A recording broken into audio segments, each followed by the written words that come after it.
What's up, you guys? It's Matt here. Welcome back to another video.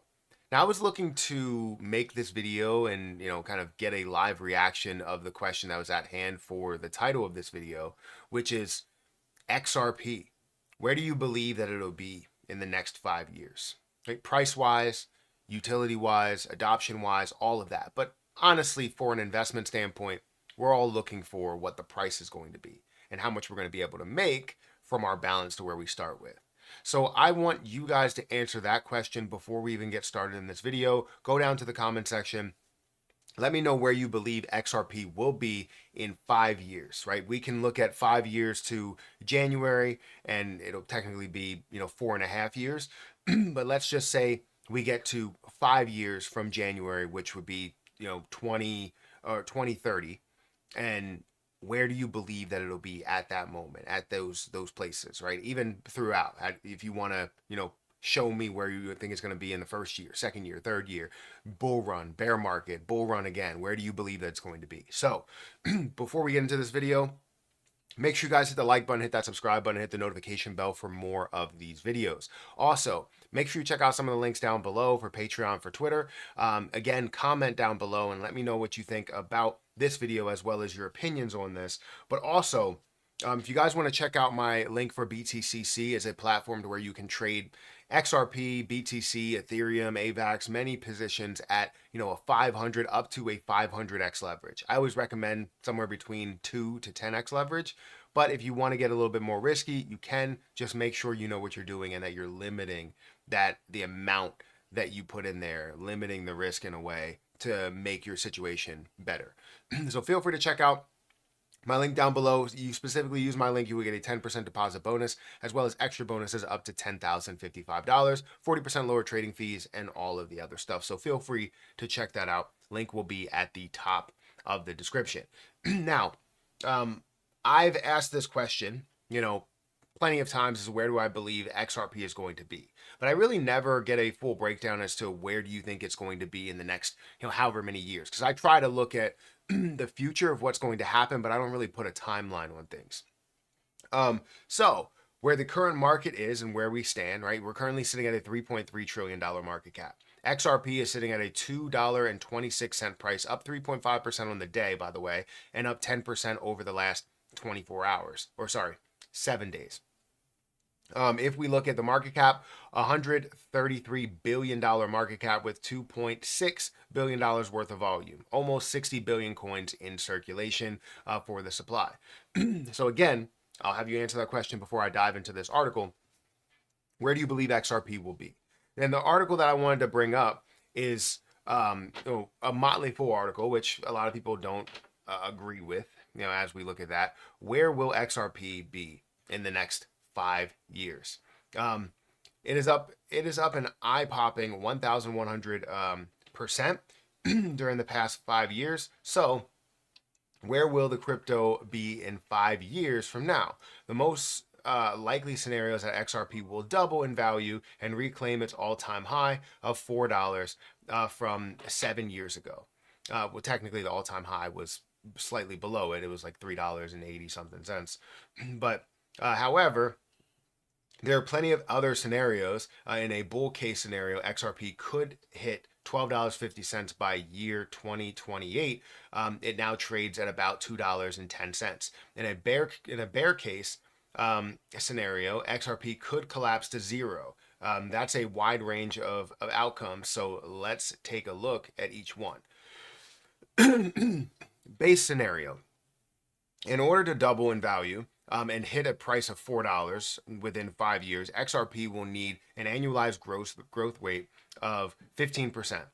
That's certainly within realm of possibility, given that XRP has several key catalysts already in place. Now, I'll stop it there for a second because the keywords that I want to focus in on are annualized growth rate of 15%.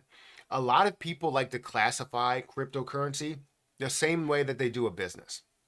And if you're classifying it the same way that you do a business, you're looking at those same growth rate returns that you would see on whether it's technology, whether it's that sector, whether you're talking about, marijuana sector, it doesn't matter, right? Whatever you're talking about, you could see those certain sectors that grow at a certain rate of return, especially, as you see the popularity, as you see more people that are buying that product. However, this is not that same scenario, right? We're looking at the crypto market as if it is a business, but it's not a business. It's something that you essentially will be using to purchase in those businesses and make it easy to be able to purchase with those businesses. And not only that, also flow through our normal banking system. So there's much more things that we have to factor into rather than just looking at a standard annualized growth rate of 15%. Because we all know that we see what happened with Bitcoin from a level of $15,000 to grow to, or 17, I believe it was, up to $112,000, or going for, Ethereum going from where it was prior to 2020 and all that, hundreds of dollars, and getting up to thousands, almost $5,000, right? Looking at Terra Luna, looking at BNB, and looking at many positions that have grown hundreds or even thousands or maybe even tens and hundreds of thousands of percent that were out there, you can't classify it the same way as you do a business. So the first catalyst, let me go through here. So the first catalyst is a launch of a new spot, XRP exchange traded funds, which many experts will, or many expect, or will be approved by regulators in fourth quarter 2025. These new ETFs will open up XRP for large institutional investors. Theoretically, they should lead to a wave of new money flowing into XRP, much as we saw with the launch of the spot Bitcoin ETF, which I'll have to kind of push back a little bit. I don't think, we will see that same effect, because you can't just say, oh, it happened because of Bitcoin. Ethereum didn't run. Ethereum actually collapsed when you saw that there. So it's understandable to say, yes, you will see hype because it does bring more attention, traditionalists into the scene. But I think traditionalists are, especially now looking into the crypto market with any other spot ETFs that are being created, we want to see all-encompassing ETFs. We want to see things that are, Bitcoin, Ethereum, XRP all in one, right? Solana, AVAX, many other positions that are all included in that FTE or ETF. And you could see basically investing into the broader market in that way, right? So here's a bull case scenario. But let's think bigger. After all, most XRP investors would not be satisfied with business as usual on social media. XRP price forecasts usually sky high. Popular search engine searches include, will XRP hit $10,000? And obviously we've all seen that. The possibly high price forecasts are based on one basic assumption: XRP payment network will eventually power broad swatches. Am I saying that right? Swatch? I don't even know how to say that. Of the global financial system. Indeed, Ripple Chief Executive Officer Brad Garlinghouse recently suggested that one goal is to disrupt the legacy SWIFT payments network. If Swift's transactions activity shift to XRP, it could lead to a huge surge in XRP's price, which is very true. Moreover, Ripple and XRP are taking aggressive steps to get involved with two of the hottest trends in blockchain finance these days: stablecoins and tokenization, which refers to transforming real-world assets into digital assets. Aggressive moves here could catapult XRP into the golden age of growth. If its annualized growth rate reaches 40%, XRP could easily hit $10 within the next 5 years. There's a bear case scenario. However, keep in mind that crypto enthusiasts are usually way too optimistic when making future price predictions. Quite frankly, it's no longer 2020 when XRP was a highly touted crypto with impeccable pedigree and relatively little competition. I mean, I've heard that case a lot, where you're talking about little competition. You're talking about it has an impeccable pedigree. It has a lot of hype behind it. Yes, it did have a little bit of hype, but that was all thwarted by the SEC and everything that they were doing. And the fact that they wanted to fight the SEC made it even more, or they didn't want to, but the SEC wanted to fight Ripple. It made it even more desirable because we know that XRP is going to be strong. We know that Ripple is going to be strong. Everything that Ripple is doing, right? They're going to consistently be involved in a lot of just everyday movement.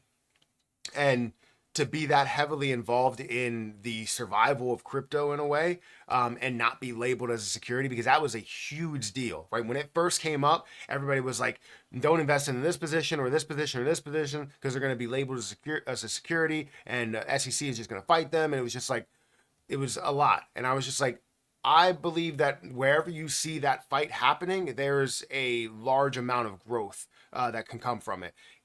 For instance, if we look at the fight against Uber, you could see that cab companies and different states didn't want them to do that. And the massive fight against them for doing what they were going to do and honestly coming up with a great idea.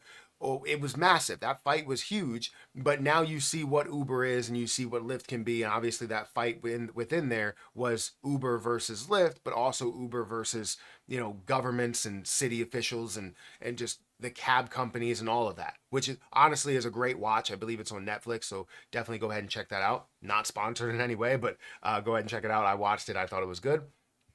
But that's an instance of it, right? Where you have a fight, and if you go close to home and say, I'm going to invest into this company because it seems like they're trying to disrupt the industry. If something's trying to disrupt, they're going to be big, right? That's the way that I honestly look at it there. When the SEC launched its case against Ripple in 2020, many of the top blockchain networks of today, such as Solana and Avalanche, had not yet launched. Any money that went into crypto 2020 naturally went into just a handful of big names, including XRP. But now there are literally tens of thousands of different cryptos and dozens of different blockchains that can be used for payments. Yes and no, right? You have to understand that if there is no popularity, there is no growth, right? XRP will always have that popularity. Ripple will always have that popularity. So to say that anything will take over that is blasphemous, right? We're going to see things that kind of try to disrupt what it is, but XRP and Ripple are already trying to disrupt what is already being there, what is being done. So if something else tries to disrupt as well, they're going to be a lift in the scenario. A big player in the game, but not as big as an XRP, right? So that's the way that I look at it. So I understand how they classify that, but here's a range of possible outcomes for XRP. I'm a glass half full type of investor. That's not true. Anybody from Motley Fool is, well, technically it's overly true, right? Where they're looking for just that click and not necessarily about being positive or negative on XRP. They want to adhere to both, so that people that don't like XRP will read the article. People that do like XRP will read the article, but whatever. It's impressive that XRP has already accomplished, and so are the innovative steps that Ripple is now taking to get ahead of major trends, such as stablecoins and tokenization. Still, when investing into XRP, in XRP, it's best to think in terms of range of possible outcomes. Most likely outcome is that XRP doubling in value to hit $4, but there is always a possibility that XRP will defy the expectations and triple, quadruple, or even quintuple in value to break $10 mark, which I do think will happen. So they talk about whether you should invest into XRP. They always do this in every single one of their articles where they go invest $1,000 in XRP. Here's my thoughts. Well, I consider investing into Netflix and just all this other stuff. That's their own opinion. But do they believe where they believe the price is going to be? They didn't actually give a full outcome, but they said it could be a range of possibilities, $4 to $12.50. In the next 5 years, I would expect it to be much more than that. We're talking about the start of another bull market where it could be completely different. We're talking about this bull market running its course, seeing the bear market, whatever that bear market looks like, because remember, it's a brand new market, and we're going to be looking at it with more consistent growth because of the ETFs and maybe even all-encompassing ETFs. We never know, which could create consistent growth for the entire market. Then seeing less of those pullbacks rather than seeing a 90 or 70% pullback, we're potentially maybe only seeing a 40% pullback. Maybe we see at max of 50% pullback. You never know, especially with all the things that are coming with it. So in my opinion, right, where I believe we're going to see this get to in this bull run, I believe we're going to see, a level of potentially, right, $10, even if we see certain things that are implemented, we may see a lot further than that. But as we see the new bear market happen, which could be a consistent growth bear market or a consistent consolidation bear market in a way, um, if we see that, then we will see the next bull market where all of this kind of establishing and adoption in crypto could happen during that bear market for a project like XRP, for a company like Ripple. And we see the implementation of XRP in many different places, which means the next bear market we could see, tens or hundreds of dollars for XRP. Now, this is more of a conservative route because a lot of people, and even me, I believe there's a possibility that we could see 1,000, we could see $10,000, but those are still higher highs than what we even need. As an investor looking to gain money off of that investment, we don't really need that. Now, as a person that's using it, it would be great to have it and great to see it grow that much, but I'm not going to have it all of my XRP at those levels. So I want to know what your opinion is. Where do you believe XRP is going to be, let's say in this bull run? As we get into the bear market, how far do you think it's going to fall? And then also, when we look at the next 5 years and we get to that 2030 mark, where will we be at? Because if you think about it, we were at 2020 not too long ago, and we were talking about cryptocurrency. We were talking about where these prices were going to be in 2025. And honestly, I expected to see a little bit more growth now, but there's obviously a lot of other outside factors that are going into that. But where will we be in that 2030 mark for this position? And we could talk about others if you want to at a later date or in a different video, but this is the one that I wanted to go over in this video here. So guys, hit that like button, hit that subscribe button. Let me know in the comment section. Also, again, check out my link for BTCC. I'm going to get out of here, and I'll catch you in the next one. See ya.